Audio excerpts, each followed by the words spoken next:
અવનવા નાસ્તાઓ બનાવવા અને ખાવા એ તો ગુજરાતીઓની શાન છે. તો આજ ડિમ્પલ્સ ડિશીસમાં અંદરથી ખસ્તા ક્રિસ્પી, ખાવામાં ખૂબ જ સોફ્ટ અને નવા ટેસ્ટમાં લાંબા સમય સુધી સ્ટોર કરીને ખાઈ શકો, બીમાર વ્યક્તિને પણ ખવડાવી શકો અને કદાચ ડાયાબિટીસના પેશન્ટ પણ આ વેરાયટી ખાઈ શકે. એકવાર ખાશો તો આખો દિવસ ભૂખ ના લાગે તેવી ઓછા સમયમાં ઓછા ખર્ચે ઘણી બધી વણવાની ઝંઝટ વગર આજની આપણી મઠરી, ટિક્કી, પૂરી, તમે જે કહેવા માગો તે બનાવવાની શરૂઆત કરીએ. તો ચલો મારી સાથે. તો જેમના માટે આપણે અહીંયા પહેલું ઇન્ગ્રેડિયન્ટ્સ લેવાનું છે દેશી ગોળ.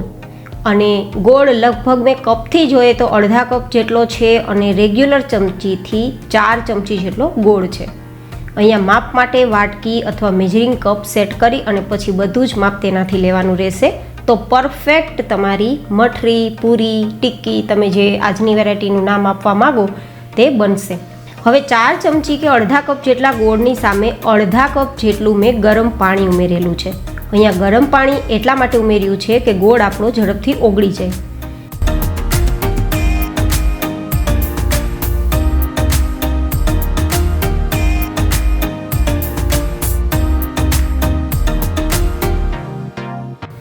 ઘણીવાર ગોળમાં ઇમ્પ્યુરિટી હોય છે તો ગોળને આપણે ગાળવો જરૂરી છે. તો પાણીને ગાળી લેવાનું અને પછી ઉપયોગમાં લેવાનું, તો કોઈ કચરો હોય તો બહાર નીકળી જાય.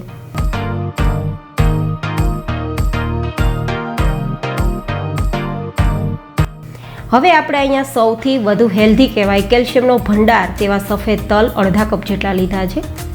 એકદમ પરફેક્ટ માપ છે, તો કોઈ પણ વ્યક્તિ પહેલી જ ટ્રાયમાં સફળ થઈ શકે આ રેસીપીમાં તેવી રેસીપી છે. અડધા કપ જેટલા તલની સામે આપણે લગભગ અડધા કપ જેટલું ટોપરાનું છીણ, જેને ટોપરાનો પાવડર કહેવાય. જો મોટું ટોપરું હોય તો મિક્સર જારમાં 2-3 ચક્કર ફેરવી અને પાવડર તૈયાર કરી લેવો. આ કોકોનટ કે ટોપરાની અંદર ભરપૂર આયરન હોય છે, તો ખાસ શક્તિ અને ઇમ્યુનિટી બૂસ્ટ કરવામાં હેલ્પફુલ થાય છે, તો મેં ઉપયોગમાં લીધો છે. અને ચપટીક જેટલું નમક ઉમેરશું, કારણ કે કોઈ પણ મીઠી વસ્તુમાં ચપટીક જેટલું નમક ઉમેરવાથી એ વેરાયટી વધુ સ્વાદિષ્ટ બને છે. અને હવે 2 કપ જેટલો બાજરાનો લોટ લેશું. બાજરો છે તે ગ્લુટન ફ્રી લોટ છે અને એકદમ હેલ્ધી, કેલ્શિયમનો ભંડાર છે, જેનાથી લાંબા સમય સુધી ભૂખ પણ નથી રાખતી, કારણ કે ફાઇબરનું પ્રમાણ ભરપૂર હોય છે. અને ગ્લુટન ફ્રી છે તો કોઈ પણ વ્યક્તિને નુકસાન કરતા બિલકુલ નથી. કેલ્શિયમનો ખજાનો છે, તો હાડકાં, સાંધાના દુખાવા, હાથ પગના દુખાવામાં પણ ખૂબ જ ફાયદાકારક રહેશે, કારણ કે બાજરાનો લોટ થોડો ગરમ હોય છે, તો લોહીને ગરમ રાખવાનું કામ કરે છે. અને લોહીને ગરમ રાખવાથી કોઈ પણ પ્રકારના સાંધા કે પગના દુખાવા નથી થતા, અથવા જે થતા હોય તો તેમાં રાહત મળે છે. હવે મોણ માટે 1 ચમચી જેટલું દેશી ઘી ઉમેરશું. તમે અહીંયા ના ઉમેરવું હોય તો વિધાઉટ ઘી પણ આ વેરાયટી તૈયાર કરી શકો છો, પણ મેં થોડા સારા ટેસ્ટ માટે અને ટેક્સચર સારું મળે તે માટે 1 ચમચી જેટલું મોણ ઉમેર્યું છે. હવે બધી જ વસ્તુ બરાબર મિક્સ કરીશું અને જેવો રોટલીનો લોટ હોય ને તેવો સોફ્ટ લોટ તૈયાર કરીશું. એ વધારે સોફ્ટ નથી તૈયાર કરવાનો, નહીં તો વેરાયટી અંદરથી ખસ્તા તૈયાર નહીં થાય. જો વધારે કડક લોટ હશે તો વેરાયટી એકદમ ફાટવા લાગશે અને અંદરથી તળતી વખતે છૂટી પડી જશે. તો ખાસ આ નાની મોટી ટિપ્સને ધ્યાનમાં રાખવાની. જરૂર લાગે તો આપણે 1-2 ચમચી જેટલું સાદું પાણી ઉમેરશું, પણ પહેલાં નથી ઉમેરવાનું. પહેલાં આ રીતે બધું જ મિક્સ કરવાનું અને જરૂર લાગે તો જ ઉમેરવાનું.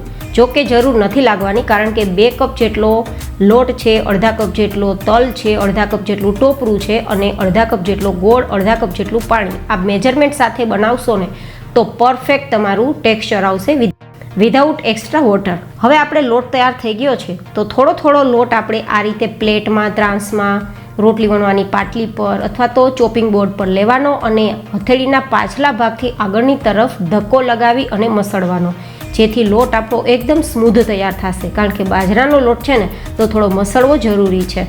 તો હવે આ રીતે લોટને એકદમ સ્મૂધ તૈયાર કર્યા બાદ આપણે હથેળીને ઘીથી થોડી ચીકણી કરી લેશું, ગ્રીઝ કરી લેશું, જેથી વેરાયટી બનાવવામાં હાથમાં ચીપકે નહીં. હવે આપણે આ રીતે આપણી ચોઈસ પ્રમાણે થોડો થોડો હાથમાં લોટ લેવાનો અને આપણે જે રીતે રોટલાને થાબડીને કેમ બનાવતા હોય તે રીતે બંને હાથની હથેળીથી થાબડીને અથવા થોડું આ રીતે દબાવીને પાતળા ફોર્મમાં તૈયાર કરવાનું. જેવી આપણે ભાખરીની સાઇઝ હોય ને તેટલું થિકનેસવાળું તૈયાર કરવાનું. વધારે જાડું પણ નહીં, વધારે પાતળું પણ નહીં. આ રીતે શેપ આપી શકો છો. અથવા તો એક સરખો શેપ જોતો હોય ને તો કૂકીઝ કટર, ગ્લાસ અથવા એકદમ ધારવાળો વાટકો હોય તેને પણ તમે છાપી શકો છો. તો એક સરખી શેપમાં આ કૂકીઝ અથવા તો ટિક્કી અથવા તો મઠરી તમે તૈયાર કરી શકો છો. લુક તો એવો જ આવે છે કે જાણે આપણે બિસ્કિટ તૈયાર કરતા હોય. અને હવે વચ્ચેથી કાંટા ચમચીથી થોડું આપણે માર્ક લગાવી દઈશું, જેથી તળતી વખતે આ વેરાયટી ફૂલે નહીં અને પરિણામે અંદર સુધી ખસ્તા અને ક્રિસ્પી તૈયાર થાય. તો આ રીતે આપણે બધી જ વેરાયટી તૈયાર કરી લેશું.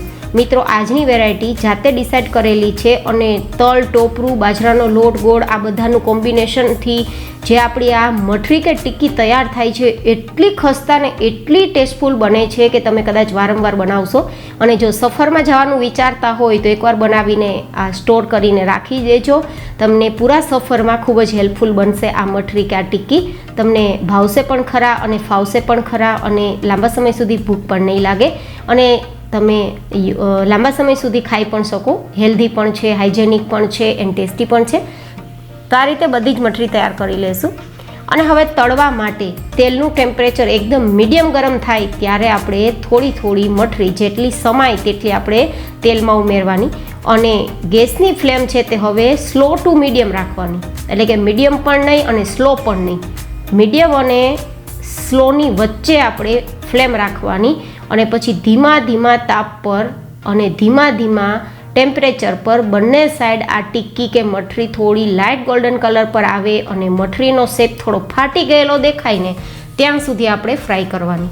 જો હાઈ ગરમ તેલ હશે ને ગેસની ફ્લેમ હાઈ હશે ને તો ઉપરથી લાલ થઈ જશે, અંદરથી કાચી રહેશે અને પરિણામે ખાવામાં મઠરી એકદમ રબર જેવી તૈયાર થશે. જે ખસ્તા જે બિસ્કિટ જેવી હોય ને તેવી તૈયાર નહીં થાય. તો ખાસ તળતી વખતે ધ્યાન આપવું. અત્યારે તમે જોઈ શકો છો કે પેલી બેચ આપણી તૈયાર થઈ ગઈ છે, ગોલ્ડન કલર આવી ગયો છે અને મઠરીની ઉપર થોડી ક્રેક દેખાય છે, ફાટી ગઈ છે. અને ક્રેક પણ આટલી છે કે આપણે સમજાઈ જ જાય કે અંદર સુધી આપણી મઠરી ખસ્તા બની છે, મતલબ અંદર સુધી આપણી મઠરી તળાઈ ગઈ છે તેની નિશાની છે. હજુ તો આપણે તળીને જ બહાર કાઢી, તેમ છતાં તેલ બિલકુલ નથી. જો બિલકુલ ઓઇલ ફ્રી આપણી આ મઠરી તૈયાર થઈ છે.